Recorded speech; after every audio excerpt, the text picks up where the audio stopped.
Okay, let's go on here. He says, Paul described his own ministry as a grace gift given to him. You can see that back in chapter 3, verse 2, chapter 3, verse 7, where he's explaining his ministry. And he calls it a grace, and he calls it a gift of grace that God had given him. And Paul quotes here in these verses, in verses 7 through 13, I think it is. Yep. He quotes here Psalm 68:18. And that is picturing Jesus as this conquering hero coming back from defeating his enemy, which Paul indicates are the forces of darkness, Satan and his demons. And typically, the victory parade would have the captives being marched into the city, and then at the end of the parade would be the spoils of the battle, and those would be distributed to the people of the town.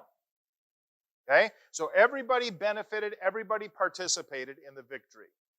And Paul says that Jesus came to earth, humbled himself by coming in human form, and then he ascended back into heaven following his resurrection, and he has become the head of the gifted church to accomplish his purpose throughout the ages.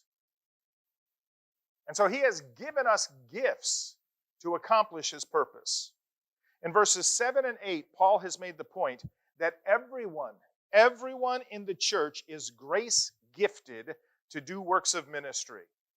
And that's also talked about in Romans chapter 12, 1 Corinthians chapters 12 through 14, and 1 Peter chapter 4, verse 10.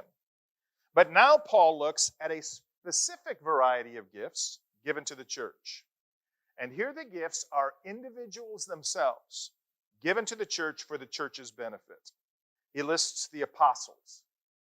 The apostles were those who were witnesses to the ministry of Jesus from his baptism to his ascension.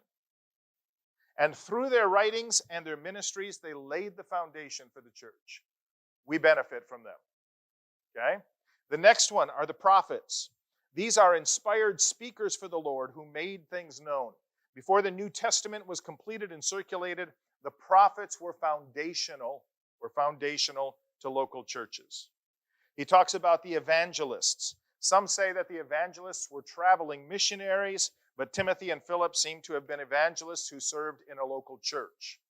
These seem to have been preachers who focused most of their message on spreading the gospel and sharing Jesus. And then he talks about pastors and teachers, or pastor-teachers. Because of the way it is in the Greek language, it seems that this describes one type of person who kind of served two functions. A pastor means shepherd, and that's used interchangeably in the New Testament for an elder or an overseer. One qualification for elders is that they must be able to teach. Open up the scriptures to explain and apply them to the lives of Christians. So the ministries of evangelists and pastors and teachers are intended to complement each other. Okay? Now, Paul says here what the responsibility of these church leaders is. It is to equip God's people to do works of service. Okay? He says their job description is to equip God's people to do works of service. A church where the pastor or elders are expected to make the hospital calls is an unbiblical church. Yes, they can make hospital calls too, but they should rather equip people in the congregation to be making the hospital calls. A church where a pastor or elders are expected to lead all the ministries is an unbiblical church. Yes, they might lead a ministry area, but they should rather be training and equipping people in the congregation to lead ministries. Now, how do you think a church leader should do that? You tell them, you show them, okay? You let them observe you, then you do it together, then you observe them, and then you move on to somebody else because they're able and capable. So that's the responsibility of church leaders, okay? To equip God's people to do the work of the ministry. What did church leaders do when they prepared God's people for works of service? Did they just sit back and eat bonbons? If the church is healthy and functioning like this, there's always going to be people who need to be equipped. So then it says that when church leaders are doing their job, you will have a church full of people working and serving and ministering. And that's when the body grows and matures, because one of the crucial ways that people grow is by serving. So as long as Christians are either by choice or made to watch from the sideline and be consumers of the programs of the church, they will remain selfish and immature.